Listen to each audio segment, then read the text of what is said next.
Welcome back to my channel. नमस्कार दोस्तों, ND classes में आपका फिर से स्वागत है। फ्रेंड्स, आई होप कि आप लोगों ने मेरे चैनल को सब्सक्राइब कर रखा होगा। अगर नहीं किया है तो प्लीज़ सब्सक्राइब कर लें, बेल आइकन को जरूर प्रेस कर लीजिएगा ताकि जैसे ही कोई वीडियो अपलोड की जाए आपके पास नोटिफिकेशन आ जाए उसकी।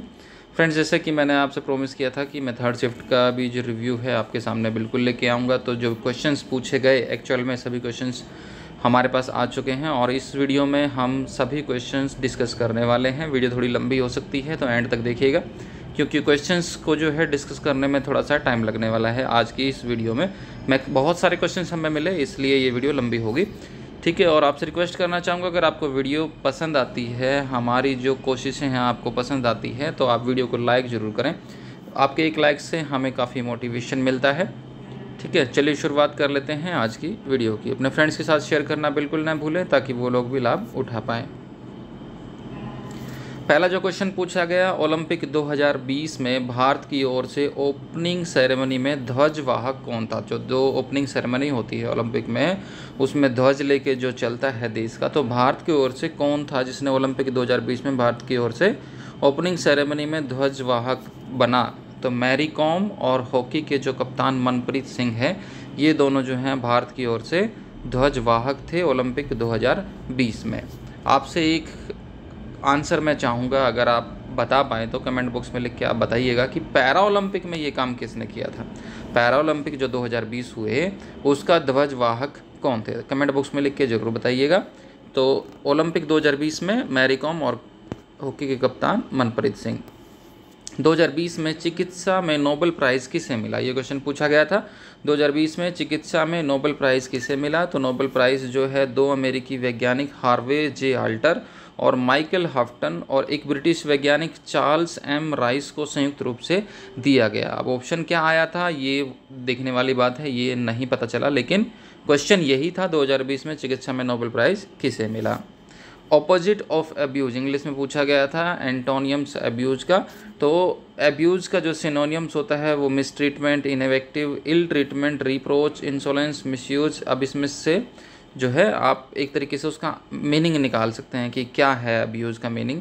तो एंटोनियम्स में good usage, good treatment, kindness, praise, defence, respect. अब इसमें से क्या ऑप्शन में आया था, अगर आपने एग्जाम दिया है तो कमेंट बॉक्स में लिख के जरूर बताएं।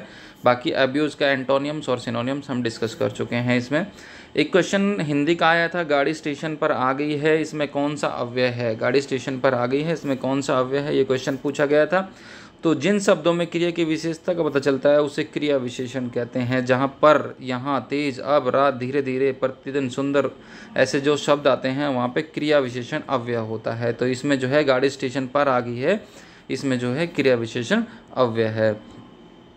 भारत की सबसे बड़े खारे पानी की झील किस राज्य में है, ये क्वेश्चन पूछा गया था। भारत के सबसे बड़े खारे पानी की झील किस राज्य में है। तो जो है भारत के उड़ीसा राज्य में स्थित चिल्का झील खारे पानी की सबसे बड़ी झील है। बताओ सबसे बड़ी झील कहाँ है खारे पानी की, उड़ीसा में।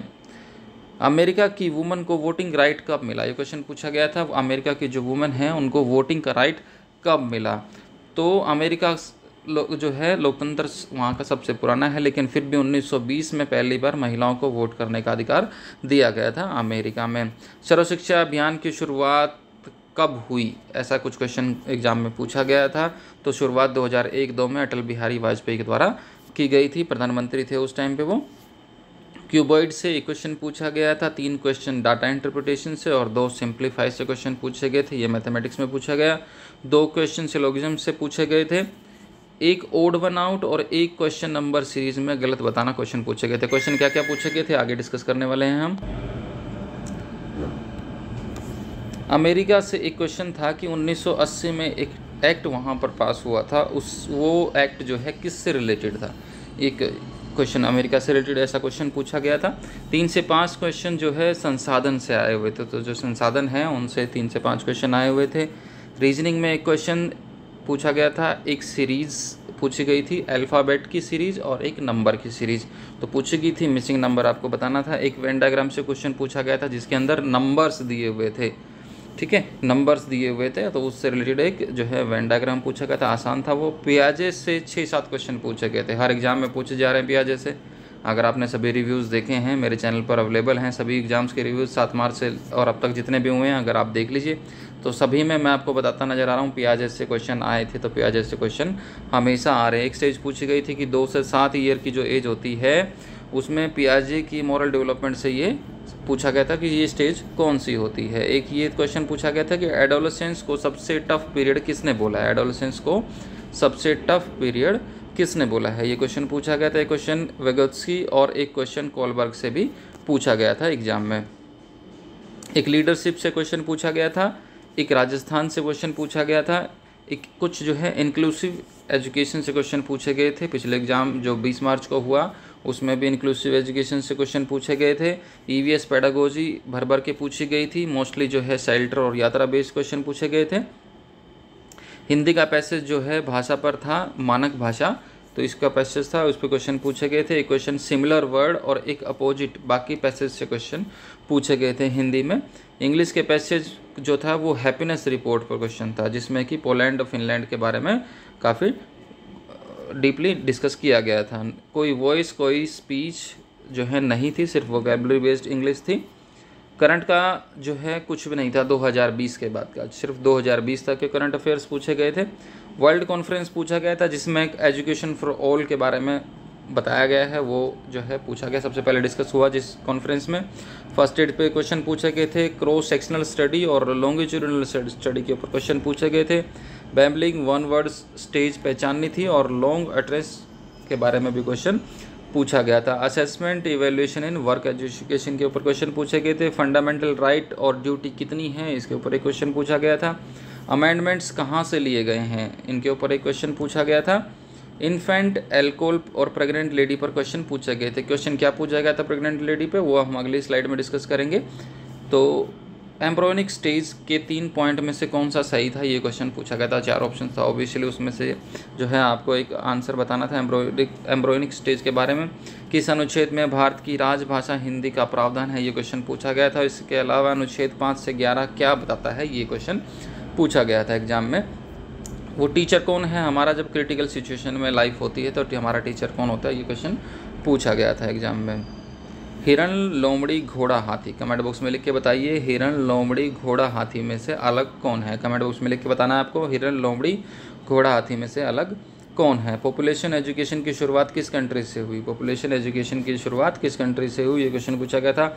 इंग्लिश में ग्रीन आइड, आइडम आया हुआ था, ग्रीन आइड, आइडम आया हुआ था। मैथ में जो है वृत्त की परिधि दी हुई थी और उसका एरिया बताना था। और जो मैथ में एक क्वेश्चन घनाभ का टोटल सरफेस एरिया पूछा गया था, घनाभ का टोटल सरफेस एरिया पूछा गया था। महोत्सव से एक क्वेश्चन पूछा गया था। तो महोत्सव पहले डांस फॉर्म्स आ रही थी, अब महोत्सव आ रहे हैं, तो आपको ध्यान देना है इस बात पे।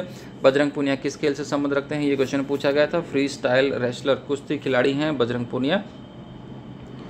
2 क्वेश्चन पर्यायवाची से पूछे गए थे हिंदी में, एक क्वेश्चन विलोम से पूछा गया था, एक क्वेश्चन अव्यय से पूछा गया था, 2 क्वेश्चन वाक्य से पूछे गए थे, एक क्वेश्चन काल से पूछा गया था, 2 क्वेश्चन शब्द अशुद्धि से, मतलब कि एरर जो हिंदी में उससे पूछे गए थे, एक क्वेश्चन खालिस्तान फिल करना पूछा गया था, 2 क्वेश्चन मुहावरे से पूछे गए थे। तो हिंदी में जो है काफ़ी आसान था हिंदी का पोर्शन, तो ये सभी क्वेश्चन हिंदी से पूछे गए थे। पेडागोजी कुछ क्वेश्चन जो है, अमेरिका में काले गोरे का भेद, रंग भेद जो का आंदोलन की जो समर्थन है वो किसने किया था, इसका क्वेश्चन पूछा गया था। अमेरिका में काले गोरे का रंग भेद का आंदोलन किसने समर्थन किया, इसके ऊपर क्वेश्चन पूछा गया था। इससे रिलेटेड जो है 4-5 अमेरिका से रिलेटेड मतलब 4-5 क्वेश्चन एग्जाम में पूछे गए थे। 2 क्वेश्चन राजस्थान से संबंधित और कोई संस्था से संबंधित क्वेश्चन पूछे गए थे। RTE एक्ट 2009 सबसे पहले किस डेट को लागू हुआ था, ये क्वेश्चन पूछा गया था। RTE आपको पता है हर एग्जाम में आ रहा है, तो RTE सबसे पहले जो है किस डेट को लागू हुआ था। पेडागोजी के शुरू के 20 क्वेश्चन जो थे वो इंग्लिश की हिंदी बनाई हुई थी, मतलब हिंदी में ऑप्शन थे बट वो इंग्लिश के ऑप्शंस थे। जैसे एक क्वेश्चन था कि शास्त्रीय कैडजनिंग किसने दी थी, तो ऐसे जो है कम से कम 14 से 15 क्वेश्चन पूछे गए थे जिसमें इंग्लिश के ऑप्शन हिंदी में बनाए हुए थे। एक जो मैं अभी थोड़ी देर पहले हम डिस्कस कर रहे थे प्रेग्नेंट लेडी का, तो उससे पहले मैं रिक्वेस्ट करना चाहूँगा कि अगर आपको हमारी वीडियो पसंद आ रही है तो प्लीज़ लाइक करें, शेयर सब्सक्राइब करना न भूलें ताकि और लोग भी फ़ायदा उठा सकें। और हम जो है टेलीग्राम पर अवेलेबल हैं, वहाँ पर भी हम क्विज ऑर्गेनाइज कराते रहते हैं। ठीक है, अगर आप चाहें तो हमारे टेलीग्राम ग्रुप से ज्वाइन हो सकते हैं। इस वीडियो के डिस्क्रिप्शन में आपको जो है लिंक मिल जाएगा टेलीग्राम का। अगर आप डायरेक्टली सर्च करना चाहते हैं तो डायरेक्टली भी एनडी क्लासेस फॉर DSSS भी सर्च करेंगे तो हमारा चैनल आपको मिल जाएगा। तो एक गर्भवती महिला को उसकी प्रेगनेंसी की वजह से शराब की लत लग जाती है, तो इसमें कौन सी बीमारी हो गई है। तो इस तरीके का क्वेश्चन अलग से थोड़ा सा क्वेश्चन पूछा गया था कि अगर गर्भवती महिला है, प्रेगनेंसी के दौरान उसको जो है शराब की लत लग गई है तो उसको कौन सी बीमारी हो गई है। कुछ क्वेश्चंस प्रीवियस ईयर से भी रिपीटेड थे, 2013 से 18 के अगर आपने पेपर्स देखे हैं तो उनसे रिपीटेड भी कुछ क्वेश्चंस पूछे गए थे एग्जाम्स में। थैंक्स फॉर वॉचिंग, बने रहिए मेरे साथ। आज 24 तारीख के जो शिफ्ट हैं, तीनों शिफ्ट में एग्ज़ाम होना है PRT का, तो तीनों की जो है रिव्यू मेरे चैनल पर अवेलेबल रहेगा। आप देखना ना भूलें और अपना सपोर्ट ऐसे ही बनाए रखें।